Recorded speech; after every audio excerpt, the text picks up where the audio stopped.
Friends, কেমন আছো? আশা করি ভালো আছো। তো দেখো, আজকে আমি একটা পাস্তা বানানোর রেসিপি দেখাচ্ছি তোমাদেরকে। তো অনেক টাইম হয়ে গেছে, আমরা অবশ্য সকাল থেকে কিছু খাইও নি।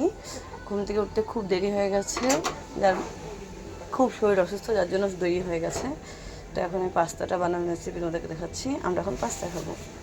দেখো, মানে পাস্তা সেদ্ধ করে নিয়েছি আমি কিছুটা পরিমাণ, যেহেতু আমরা সবাই খাবো তো একটু বেশি ভালো করে মানে অনেকখানি নিয়েছি। এখানে দেখো কড়াই তাতানোর জন্য বসিয়ে দিয়েছি। এখানে দেখো পেঁয়াজ কেটে নিয়েছি, পাস্তা মশলা নিয়েছি, আর হচ্ছে দেখো দুটো ডিম নিয়ে নিয়েছি। দুটো ডিম এখন ভেজে নেব। দেখো ডিমটাকে ফ্রাই করে নিচ্ছি আমি। ডিমটা কড়াই দিয়ে দিচ্ছি, এখন ভালো করে ভেজে নেব।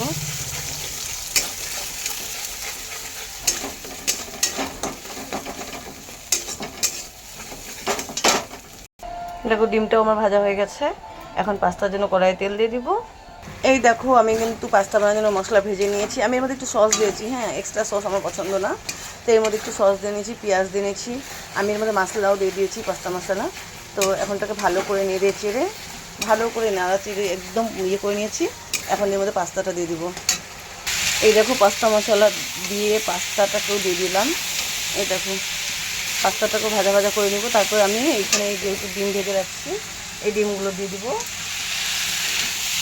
আর দেখো অনেক দেরি হয়ে গেছে বলে আমি ভাতও বসিয়ে দিচ্ছি একটা গ্যাসে, কারণ অনেক টাইম হয়ে গেছে, আজকে অনেক কিছু রান্না করতে হবে। এখন রান্না শুরু করিনি, অনেক বেলা হয়ে গেছে, কখন করবো জানি না।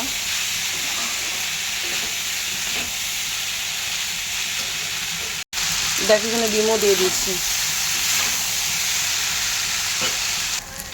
এই দেখো আমার পাস্তা রেডি। এখন আমি সবাইকে সার্ভ করে দেবো পাস্তা, সবাইকে দিয়ে দিব খেতে পাস্তা। আমি নিজেও খেয়ে নেব, খুব খেতে পেয়ে গেছে। আর এখন আমি কাঁঠাল সিদ্ধ বসাবো, যেহেতু আজকে কাঁঠাল চিংড়ি বানাবো। আর আজকে রেসিপির উপরে হবে কাঁঠাল চিংড়ি, চিকেন, আর মাছের তেল, মাছের ডিমের বড়া। মাছের তেল আমার খুব পছন্দ। কার কার পছন্দ কমেন্ট করে বলবে। আমাদের এখানে খুব ভালো মাছের তেল পাওয়া যায় জানো, আর খুব টেস্টিও লাগে মাছের তেল আমার খেতে। এই দেখো পাস্তা বানাতে বানাতে কিন্তু আমি কাঁঠাল সিদ্ধ বসালাম, আগেই বললাম অনেক লেট হয়ে গেছে, আমাকে অনেক কিছু রান্না করতে হবে। তো কাঁঠাল সিদ্ধ হতে থাক, ভাত হতে থাক, ততক্ষণ আমি পাস্তাটা খেয়ে আসি, বাচ্চাদেরকে দিয়ে আসি। এই দেখো আমার 2 মেয়ে আর ছেলে আর আমার জন্য আমি পাস্তা বেড়ে নিয়েছি। তা আমরা এখন খেয়ে নিব ঝটফট। তারপরে আমাদের অনেক কাজ আছে, এখনও রান্না হয়নি, যেহেতু আগেই বললাম অনেক লেট হয়ে গেছে আমাদের আজকে রান্না করতে, এখনও রান্না বাকি আছে। এই দেখো আমার মেয়ে চলে আসলো পাস্তা খাইতে।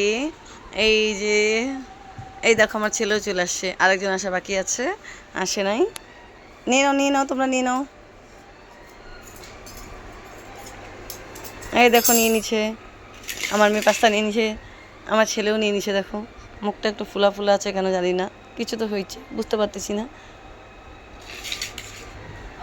এই দেখো আমিও নিয়ে নিচ্ছি।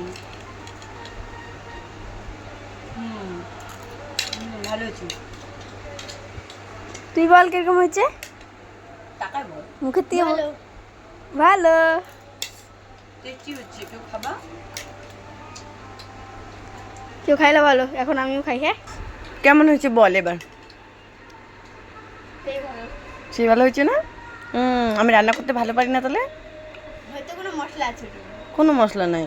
তাই তো ভালো হয়েছে, মশলা দিলে আরো বেশি হয়। ও মা, সায়ন তুমি বলো তো সত্যি করে কেমন হয়েছে? সেই ভালো, সেই ভালো হয়েছে। সেই ওহো, মাস্ট এটা যদি কাটার সাথে চ্যালেঞ্জ করো সেই ভালো ওহো, thank you thank you thank you. Recipe আচ্ছা পুরো নাম লিখা দিতে